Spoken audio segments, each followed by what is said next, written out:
함께 하나님 앞에 사도신경함으로 믿음을 드러내겠습니다. 전능하사 천지를 만드신 하나님 아버지를 내가 믿사오며 그 외아들 우리 주 예수 그리스도를 믿사오니 이는 성령으로 잉태하사 동정녀 마리아에게 나시고 본디오 빌라도에게 고난을 받으사 십자가에 못 박혀 죽으시고 장사된 지 사흘 만에 죽은 자 가운데서 다시 살아나시며 하늘에 오르사 전능하신 하나님 우편에 앉아 계시다가 저리로서 산자와 죽은 자를 심판하러 오시리라. 성령을 믿사오며 거룩한 공예와 성도가 서로 교통하는 것과 죄를 사하여 주시는 것과 몸이 다시 사는 것과 영원히 사는 것을 믿사옵나이다. 아멘.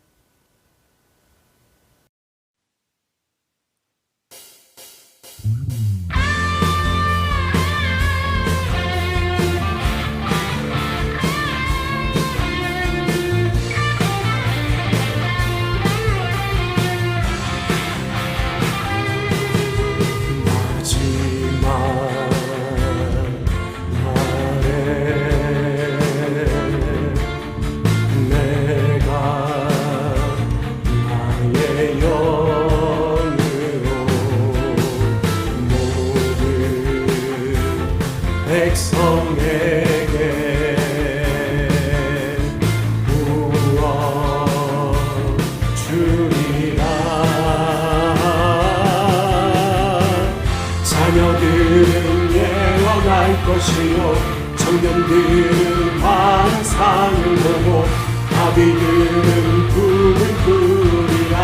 주의 영이 임하면 자녀들은 예언할 것이요 청년들은 환상을 보고 아비들은 꿈을 꾸리라. 주의 영이 임하면 성령이여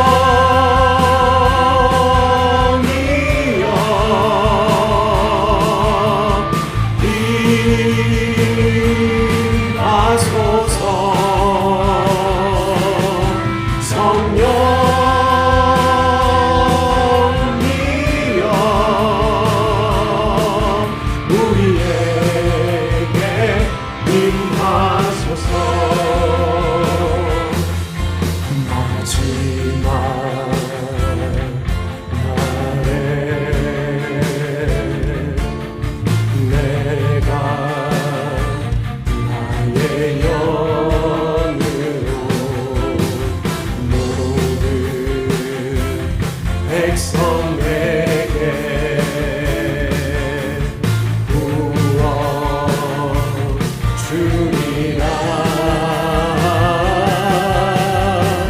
자녀들은 예언할 것이요 청년들은 환상을 보고 아비들은 꿈을 꾸리라.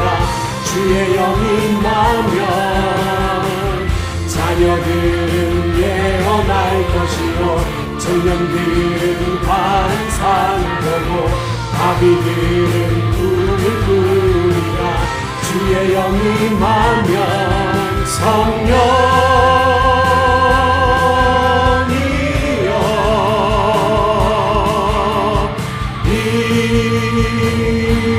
임하소서.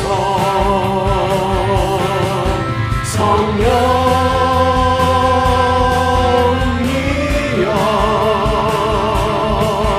우리에게 임하소서. 자녀들은 예언할 것이요 청년들은 환상을 보고 아비들은 꿈을 꾸리라. 주의 영이 임하면 자녀들은 예언할 것이요 청년들은 환상을 보고 아비들은 꿈을 꾸리라. 주의 영이 임하면 성령이여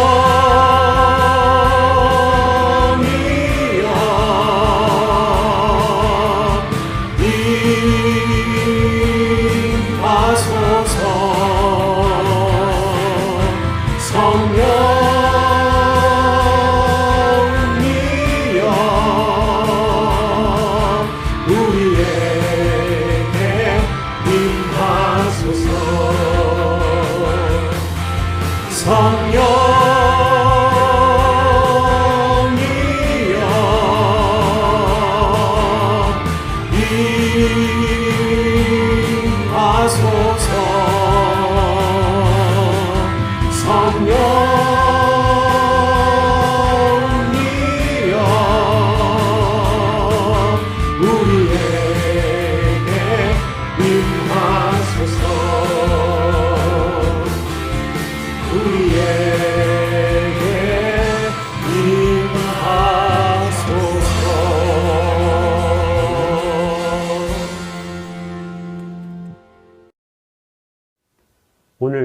우리에게 주시는 하나님의 말씀은 누가복음 3장 7절로 17절까지입니다.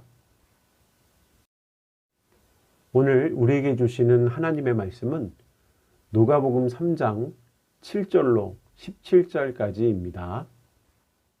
요한이 세례받으러 나아오는 무리에게 이르되 독사의 자식들아 누가 너희에게 일러 장차 올 진노를 피하라 하더냐. 그러므로 회개에 합당한 열매를 맺고 속으로 아브라함이 우리 조상이라 말하지 말라. 내가 너희에게 이르노니 하나님이 능히 이 돌들로도 아브라함의 자손이 되게 하시리라. 이미 도끼가 나무 뿌리에 놓였으니 좋은 열매를 맺지 아니하는 나무마다 찍혀 불에 던져지리라. 무리가 물어 이르되 그러면 우리가 무엇을 하리이까? 대답하여 이르되 옷 두 벌이 있는 자는 옷 없는 자에게 나눠줄 것이요 먹을 것이 있는 자도 그렇게 할 것이니라 하고 세리들도 세례를 받고자 하여 와서 이르되 선생이여 우리는 무엇을 하리이까 하매 이르되 부과된 것 외에는 거두지 말라 하고 군인들로 물어 이르되 우리는 무엇을 하리이까 하매 이르되 사람에게서 강탈하지 말며 거짓으로 고발하지 말고 받는 급료를 족한 줄로 알라 하니라. 백성들이 바라고 기다림으로 모든 사람들이 요한을 혹 그리스도신가 심중에 생각하니 요한이 모든 사람에게 대답하여 이르되 나는 물로 너희에게 세례를 베풀거니와 나보다 능력이 많으신 이가 오시나니 나는 그의 신발끈을 풀기도 감당하지 못하겠노라. 그는 성령과 불로 너희에게 세례를 베푸실 것이요 손에 키를 들고 자기의 타작마장을 정하게 하사 알곡은 모아 곡간에 들이고 죽정이는 꺼지지 않는 불에 태우시리라. 아멘. 사랑하는 성도 여러분들, 지난 시간 평안하셨는지요? 대강절 보내고 있습니다. 대강절은 하나님의 아들이 육신을 입으시고 이 땅에 오신 것을 밝히 전한다는 의미를 지닌 절기이죠. 성탄절을 기다리고 있습니다. 성탄절이 이제 채 2주도 남지 않았네요. 얼마 남지 않은 대강절입니다. 의미 있게 보내시기를 부탁드립니다. 우리나라가 일제 통치를 받던 시절이 있었습니다. 1934년 6월 전라도 광주에서 미국 선교사 한 명이 54세의 나이로 과로와 영양실조로 세상을 떠난 일이 있었습니다. 그는 일본의 통치가 시작된 지 얼마 되지 않은 1912년에 32살의 젊은 나이로 한국에 들어왔던 인물이죠. 그러던 그가 세상을 떠나고 난 다음에 남겨둔 것은 담요 반장, 옥수수 가루 2홉. 이 2홉이라는 것은요, 500ml 생수의 3분의 2 정도를 채울 수 있는 아주 적은 양입니다. 그리고 그가 또 남긴 게 있어요. 그의 시신이죠. 그 유언에 따라 의학연구용으로 기증되었습니다. 그는 가난한 조선을 위해 모든 것을 다 주고 떠났습니다. 그 사람의 이름이 엘리제 세핑입니다. 한국 이름은 서서평이라고 하지요. 한 번쯤 들어보셨을 듯한 인물입니다. 그는 한국에서 하나님의 사명을 감당했고 많은 이들을 구원의 길로 인도하는 하나님의 도구로 사용되어졌었습니다. 이렇듯 하나님의 섭리 가운데 대한민국이 가장 어렵고 힘들었을 때 서서평 선교사를 비롯하여 수많은 선교사들이 복음을 들고 이 땅에 들어왔어요. 그래서 조선의 빛이 되어 주었습니다. 가난과 병마에 시달려 꺼져가는 영혼들에게 하늘의 빛을 전해 주었습니다. 정말로 고마운 분들입니다. 어둠 속에서 방황할 때 누군가가 이 땅에 와서 빛을 전해준다면 얼마나 감사한 일입니까? 아주 오래전 어둠의 땅에 하늘로부터 빛이 비추고 있었습니다. 바로 이스라엘 땅에 유대 백성들이 그토록 기다렸던 그리스도께서 이 땅에 오신다는 빛이었습니다. 그 빛은 바로 예수 그리스도의 탄생 소식이죠. 그렇게 빛 되신 주님의 오심을 기다리던 앞서서 그 기다림에 앞서서 세례 요한의 사역이 있었습니다. 오늘 본문으로 돌아옵니다. 오늘 본문 말씀 요한복음 말씀입니다. 7절부터 8절까지 말씀을 함께 읽겠습니다. 요한이 세례받으러 나아오는 무리에게 이르되 독사의 자식들아 누가 너희에게 일러 장차 올 진노를 피하라 하더냐. 그러므로 회개에 합당한 열매를 맺고 속으로 아브라함이 우리 조상이라 말하지 말라. 내가 너에게 이르노니 하나님이 능히 이 돌들로도 아브라함의 자손이 되게 하시리라. 오늘 본문 말씀에서 요한은 자신에게 세례를 받으러 나온 무리들을 향하여 심한 말을 합니다. 독사의 자식들아, 누가 너희에게 일로 장차올 진노를 피하라 하더냐? 라고 소리쳤어요. 독사의 자식들이라고 이야기하는데 이 단어는 마귀의 자녀다라는 표현입니다. 당시 아주 매우 저주스러운 말이고 가장 심한 욕설 중에 하나였죠. 그런데 누구에게 욕설을 퍼부렸냐면 7절 말씀 서두를 보면 요한이 세례를 받으러 나오는 무리에게 이르되 라고 기록되어 있어요. 세례는 죄 씻음을 상징하는 예식이잖아요. 그러니까 죄를 씻으려고 나오는 사람들에게 독사의 자식들이라고 했습니다. 왜 그랬을까요? 그들이 세례를 받으러 왔지만 그냥 유행에 따라서 진심으로 회개하기 위해서 온 것이 아니었죠. 형식적으로 겉으로만 아브라함의 후손인 것처럼, 즉 하나님의 백성인 것처럼 보이기 위해 나왔기 때문입니다. 요한이 요구한 건 뭐예요? 회개에 합당한 열매입니다. 오늘 본문 말씀에서 분명히 말하고 있어요. 회개에 합당한 열매를 맺으라고 말입니다. 이 말씀을 오늘을 살아가는 저와 여러분의 삶 속에 한번 적용해 볼까요? 회개의 열매를, 회개에 합당한 열매를 맺기 위해서는 하나님의 자녀로 부르주신, 내가 부름받은 목적, 나를 사랑하시어 구원을 베풀어 주신 이유를 온전히 깨달아야 합니다. 하나님께서 저와 여러분을 천국 백성으로 하나님의 자녀로 삼아 주신 이유는요, 저희의 삶을 통하여 하나님의 영광을 드러내기 위하여요.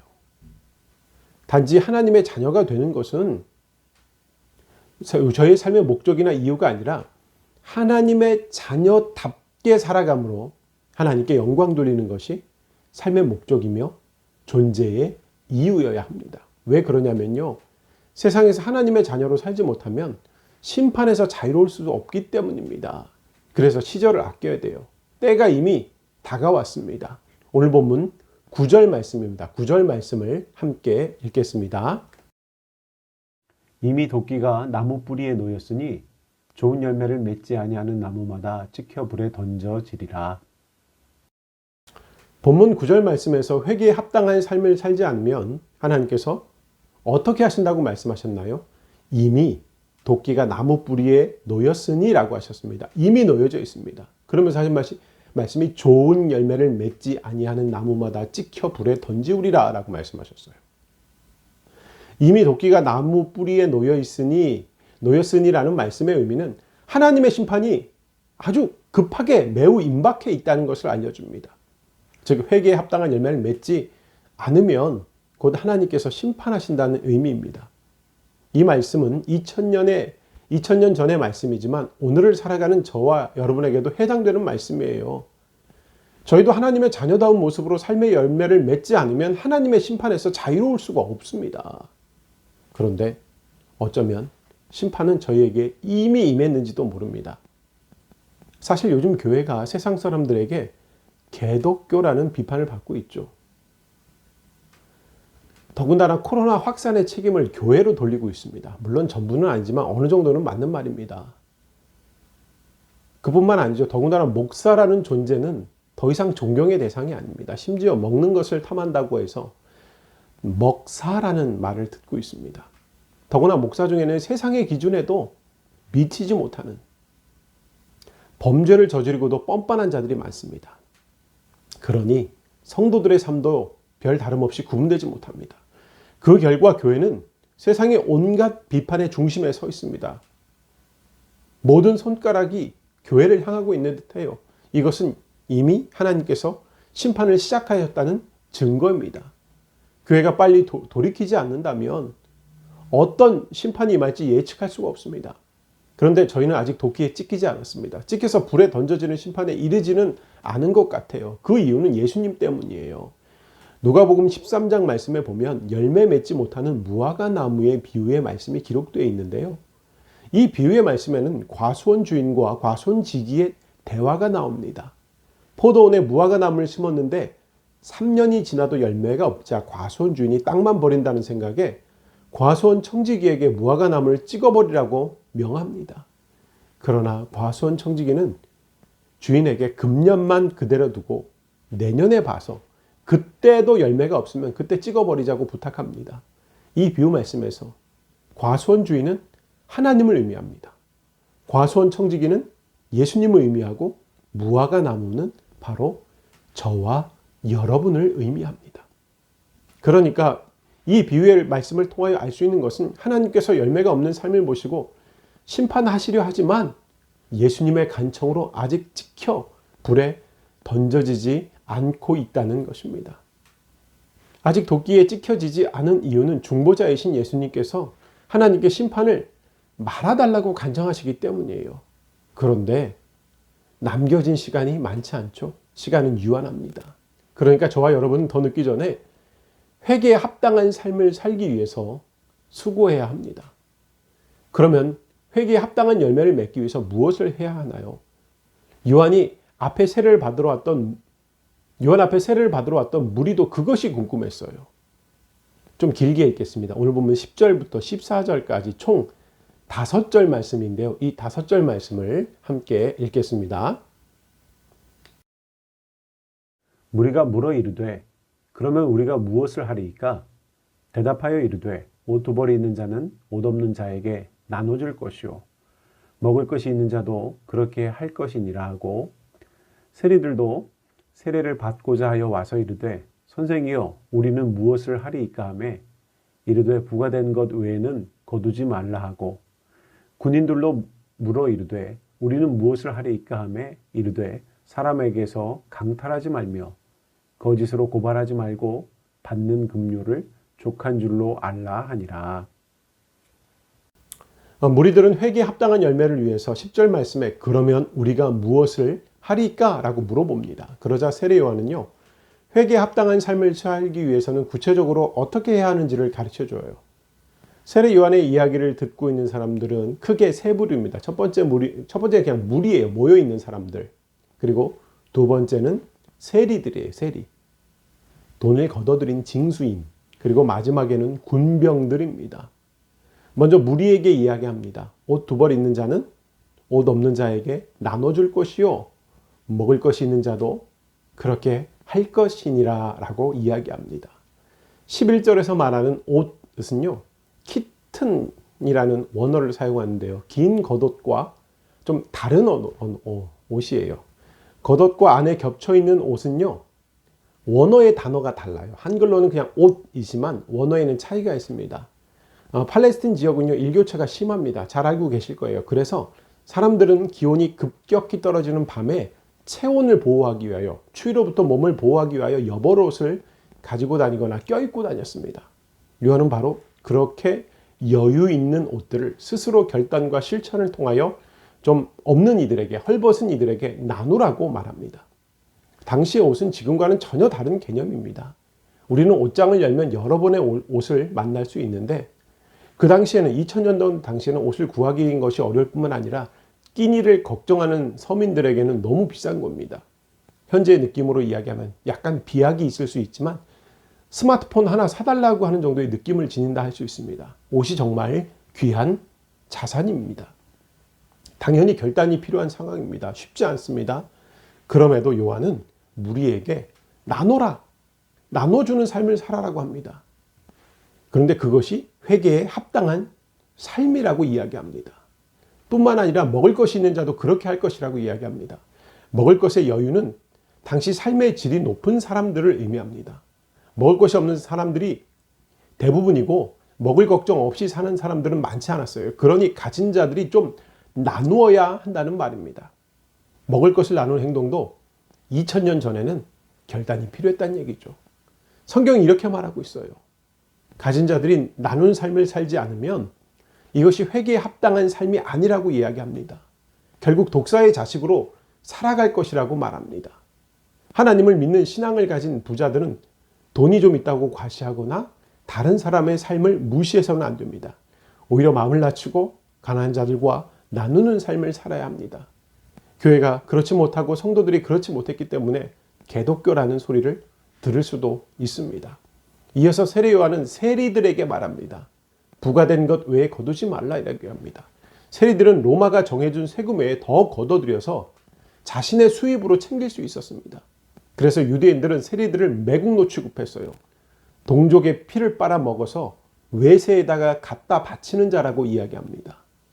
그래서 세리도 구원받지 못할 자와 같은 의미로 그 당시 사용되어졌어요. 부과된 것 외에 거두지 말라고 그런 세리들에게 이야기합니다. 그것이 회개에 합당한 열매라고 이야기합니다.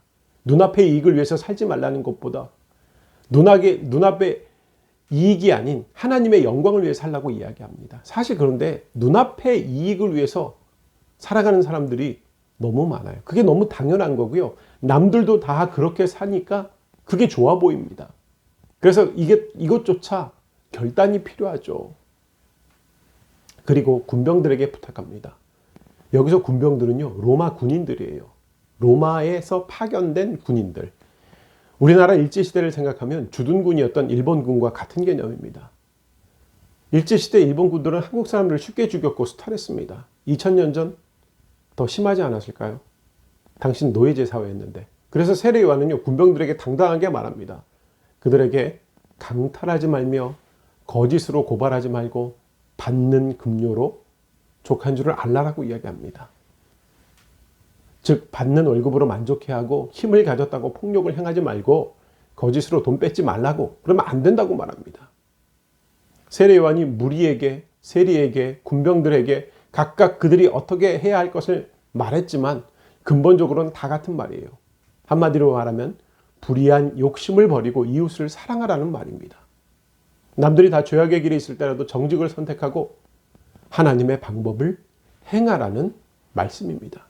마찬가지로 오늘 말씀을 듣는 저와 여러분들도 욕심을 버리고 다른 사람들을 돌보는 삶을 살지 않으면 회개에 합당한 삶을 살고 있는 것이 아닙니다. 욕심이 없으면 죄 짓지 않아요. 남들이 다 그런다고 하면서 세상의 방법을 선택한다 해도 하나님의 방법을 선택할 수 있습니다. 이렇게 몰려든 자들에게 권면하면서 세례 요한이 선지자로서 역할을 감당하고 있으니까 사람들은 세례 요한을 메시아로 판단하기 시작했어요. 오늘 본문 말씀입니다. 15절부터 17절까지 15, 16, 17 총 3절 말씀을 함께 읽겠습니다. 백성들이 바라고 기다림으로 모든 사람들이 요한을 혹 그리스도신가 심중에 생각하니 요한이 모든 사람에게 대답하여 이르되 나는 물론 너희에게 세례를 베풀거니와 나보다 능력이 많으신 이가 오시나니 나는 그의 신발끈을 풀기도 감당하지 못하겠노라. 그는 성령과 불로 너희에게 세례를 베푸실 것이요 손에 키를 들고 자기의 타작마장을 정하게 하사 알곡은 모아 곡간에 들이고 죽정이는 꺼지지 않는 불에 태우시리라. 방금 읽은 말씀에서 세례 요한은요, 주님 오시는 주의 길을 준비하는 자임을 밝히고 있습니다. 나보다 능력이 많으신 주님이 오신다고. 그분은 성령과 불로 세례를 주시며 심판하시는 하나님이라고 외치며 전했습니다. 그렇게 세례 요한은 메시아이신 예수 그리스도에 대해 전파했어요. 물론 세례 요한도 인정받을 만한 선지자였습니다. 위대한 선지자였어요. 그러니까 진정 그가 위대한 것은 그가 한계를 알았다는 것이 가장 위대합니다. 그는 예수님의 길을 곧게 하며 그를 도우시는 일에만 충실했습니다. 그러면서 나보다 능력이 많은 이가 오시나니 나는 그의 신발끈을 풀기도 감당하지 못하겠노라. 그의 노예조차 되지 못한다라고 자신의 역할을 한정지었어요.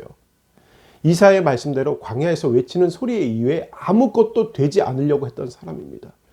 이런 그의 겸손이 하나님의 사역에서 조연으로서의 역할을 인정하는 것이, 그리고 묵묵히 자신의 역할을 감당함이 세례 요한의 위대함이라고 말할 수 있습니다.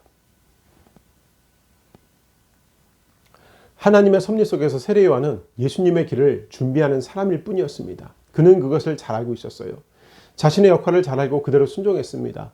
세례 요한처럼 아무리 인품과 그 행한 일이 훌륭하고 구약의 무수한 기라성 같은 선지자들을 생각나게 하는 사람이라도 그는 결국 예수님의 길을 준비하는 사람일 뿐이에요. 세례 요한은요, 이 시대를 사는 저희들에게 많은 교훈을 주고 있습니다. 목사가 누구예요? 목사도 예배하는 사람들이에요. 목사가 메시아가 아니고 목사가 목자도 아닙니다. 그래서 자주 말씀드리는 거, 목사 쳐다보지 말고 목사가 설명하는 하나님 나라 바라봐라. 목사를 섬기지 말고 목사의 말씀톡에서 이야기하는 하나님의 형상을 섬기라고 이야기합니다. 그렇게 할 때 진정으로 우리는 하나님의 영광을 구할 수 있어요. 함께 하는 성도 여러분들, 주애기를 준비했던 세례 요한은요, 회개를 촉구했습니다. 회개하라는 말씀을 통하여 예수님의 길을 준비했어요. 요한의 사역을 기억하면서 하나님께서 자녀 삼아 주신 저와 여러분들도 회개해야 합니다. 하나님 앞에 불순종했던 모습, 허락하신 사명, 감당하지 못한 나약한 모습, 말씀대로 살지 못한데 자신만을 드러내는 모습들, 주님보다 세상을 더 사랑한 그런 나를 내려놓고 죄사함 받아 깨끗함으로 주님의 길을 준비합시다. 또한 세례 요한은 스스로 낮아지는 모습을 보이고 메시아를 드러내는 삶을 살았습니다. 이런 세례 요한의 삶을 돌아보면서 겸손히 나를 내려놓고 여러분 안에 주님으로 채워가시기를 희망합니다. 스스로 나를 가리고 주님의 영광을 드러내 보시길 바랍니다. 그리고 회개에 합당한 열매를 맺어야 합니다. 누구나 인생의 아름답고 화려한 꽃을 피우고 싶어 합니다.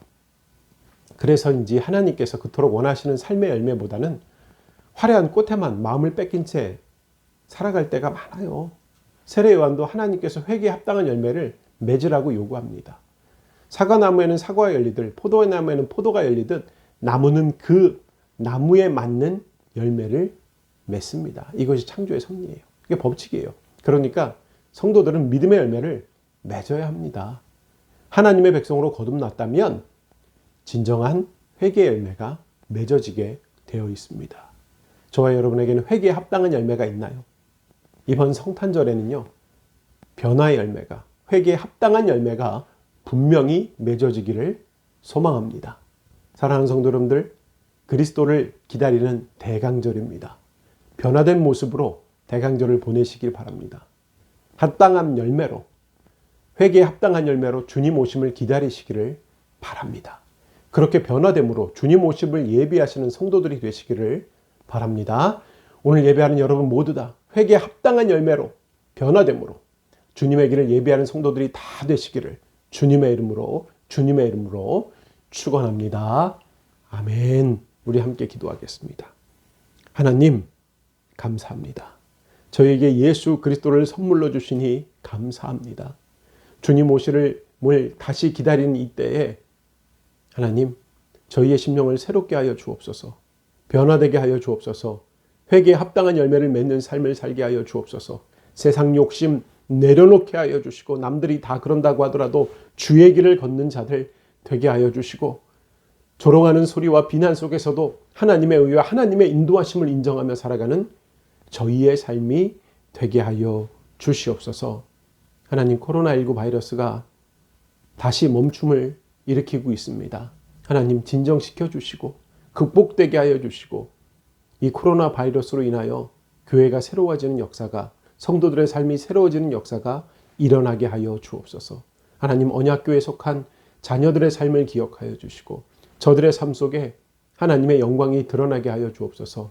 하나님의 나라와 하나님의 의를 구하는 삶을 살아가는 가정들이 되게 하여 주셔서 그 안에 물질의 문제, 건강의 문제, 자녀의 문제, 이 모든 것을 더해주는 은혜가 넘쳐나게 하여 주시옵소서.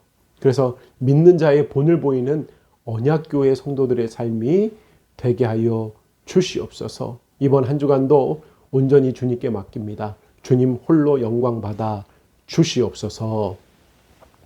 이제는 우리 주 예수 그리스도의 은혜와 하나님 아버지의 원하신 사랑과 성령님의 교통하심이 지금 머리 숙인 하나님의 귀한 백성들 위에, 저들의 삶의 자리 위에 지금부터 영원히 임하시기를 간절히 축원하옵나이다.